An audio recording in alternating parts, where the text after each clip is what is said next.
Okay, gents, so it's time for 8i. But before we get to that, congratulations to those people who had a look at the last video, and you will notice that there was an error. I didn't see the 2 off to the side, so the answer for one that was further down the board was x plus 4 over 2 x minus 4. There was a 2 in the numerator and a 4 in the denominator that needed to be cancelled out. Okay, so well done.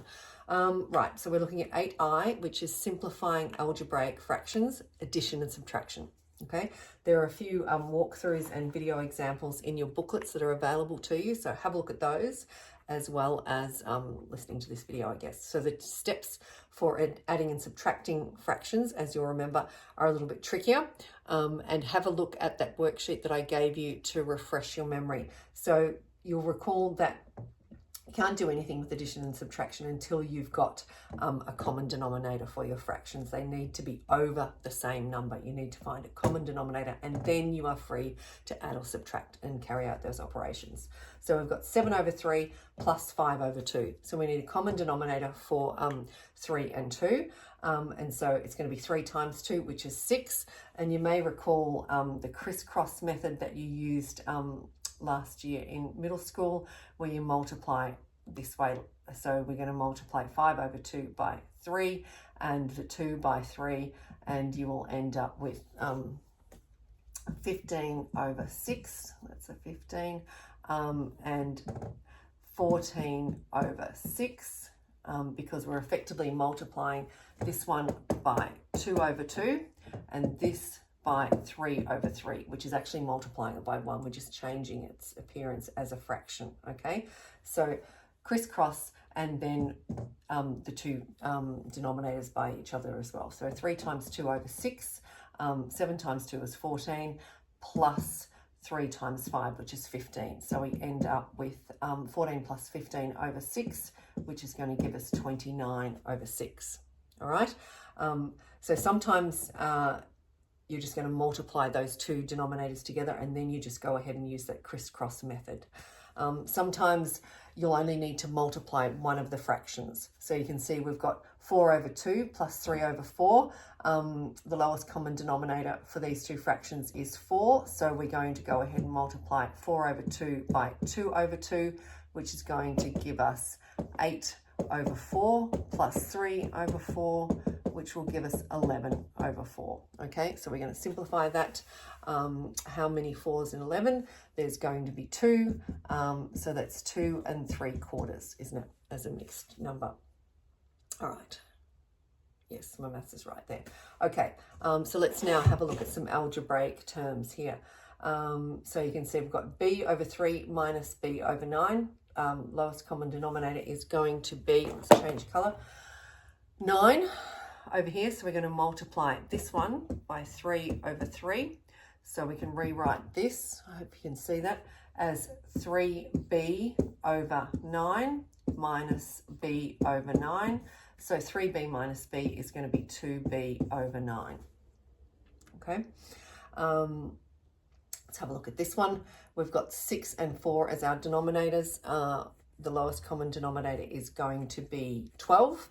So we'll multiply this one by 2 over 2, which will give us 2m over 12, plus the denominator is 4 here, so we need to multiply it by 3 over 3, which will give us 9m over 12.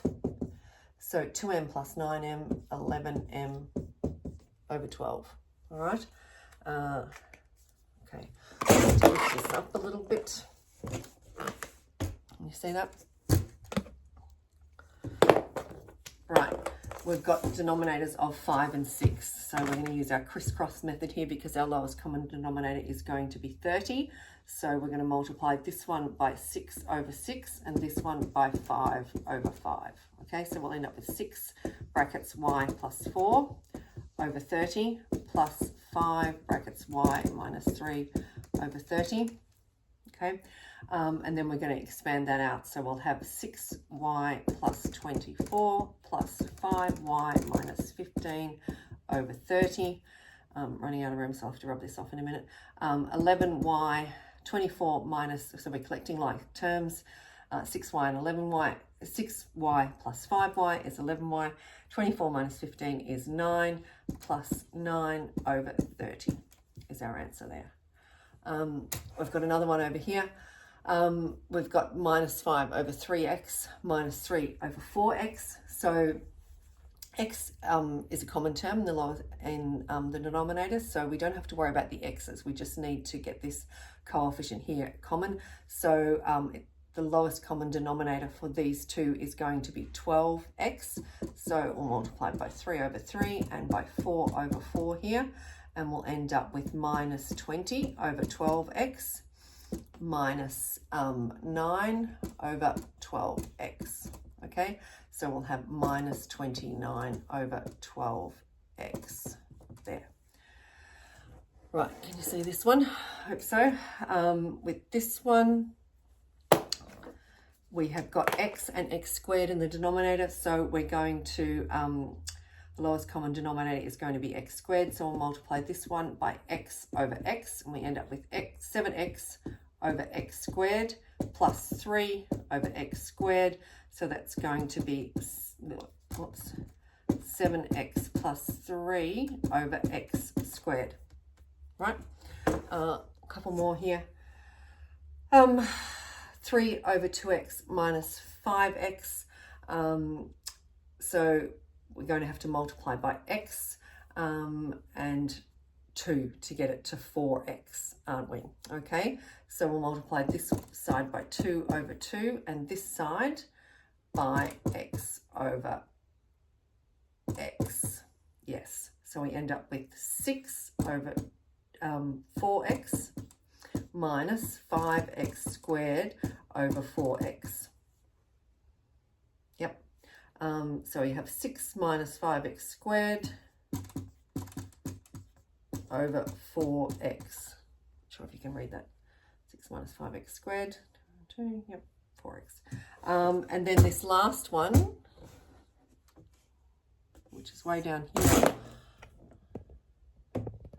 which is an example of you've got 2x minus 3 minus something. So they're asking us to figure out the unknown value there so that we end up with an answer of 7x over 15. So we need something that is going to give us a denominator of 15. So we're going to go with the 5 here because we've gone 3 times 5 to get to 15 in our denominator. And we know that we're going to use the crisscross method, so we're going to end up with, we've got to figure out now what is in the numerator of this fraction here.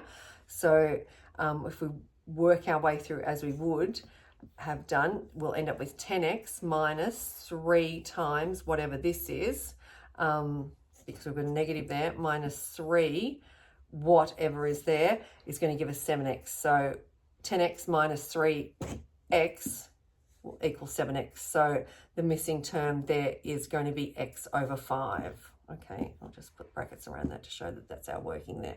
So the answer to that one is 2x over 3 minus x over 5 equals 7x over 15. Okay, I hope that's helped. If you're still struggling, send me an email, please.